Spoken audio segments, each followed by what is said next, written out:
Season in the West Bank. I spent the last 5 weeks in the West Bank. I went there with an organization that sends international volunteers to Palestine to do protective presence.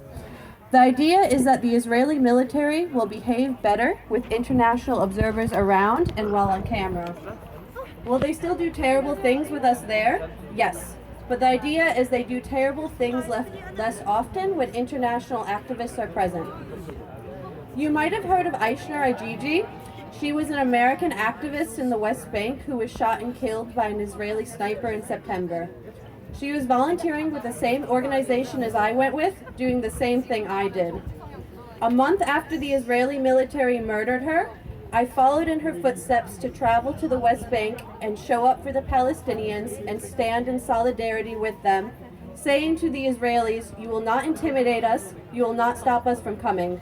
They are trying to scare volunteers away so no one can see reality on the ground. I traveled to volunteer during the olive harvest season, a time that should be immense joy in Palestine.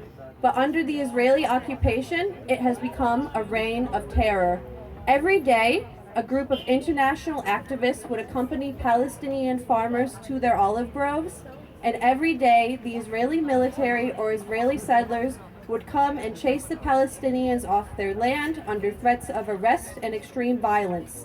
"Leave or I'll shoot you," screamed one female IOF soldier in my face. Oftentimes, they actually shot at us. During my 5 weeks in the West Bank, the Israeli military fired live ammunition at me 3 times. I was also tear gassed and hit with stun grenades. This was just for picking olives. A group of us, unarmed, drinking tea, standing around trees with baskets, was so threatening to the Israeli military because any Palestinian joy is resistance. Palestinians standing ground and picking olives from the trees their ancestors planted is resistance, and that resistance is met with bullets, tanks, and tear gas by the Israeli military. And this is what happened to me. An American with all the privileges in the world still couldn't be entirely shielded from the violence of Israeli occupation. Now, imagine what Palestinians in the West Bank must endure every day and have since 1967. In the many beautiful and heartbreaking conversations I had with Palestinians while there, one stands out. I was talking to a Palestinian man whose brother and nephew were murdered by settlers exactly a year ago on that day.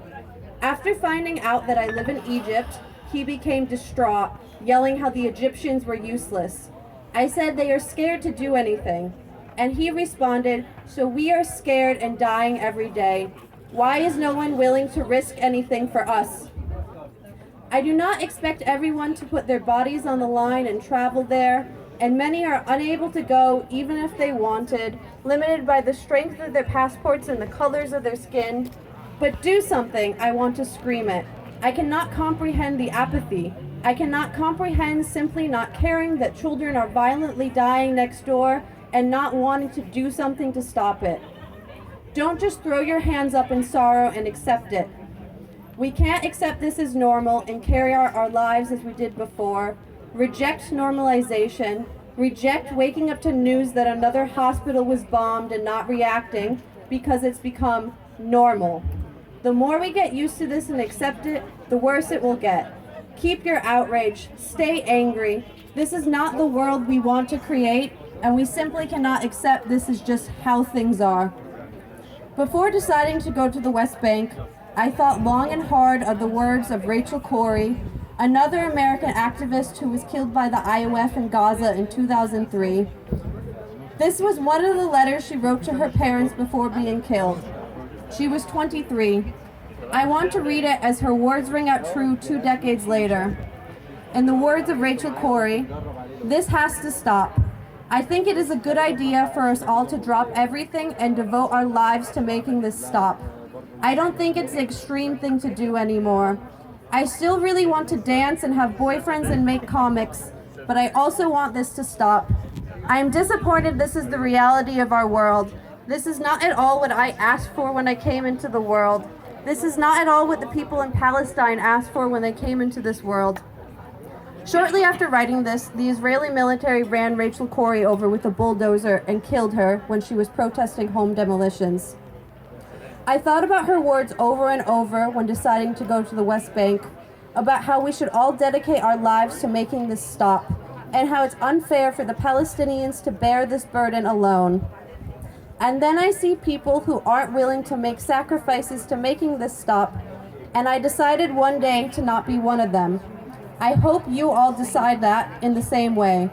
Sacrificing something for yourself to build a better world, even if it comes at great personal cost. So, there are just two things I want to emphasize. One, don't just accept this is how things are and there's nothing to be done. We must still believe better things are possible. And two, we must be willing to act to make the impossible possible.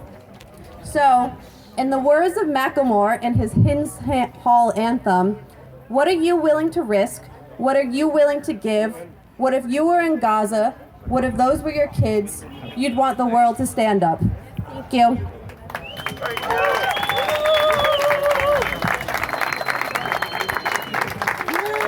Thank you, Kate. Thank you so Free much. Palestine! Free Palestine! Thank you very much. Thank you very much. We will pray for Palestine and we will pray for Ukraine and every place which is on fire in our days, right? We need to. We are here to preserve peace and love and happiness.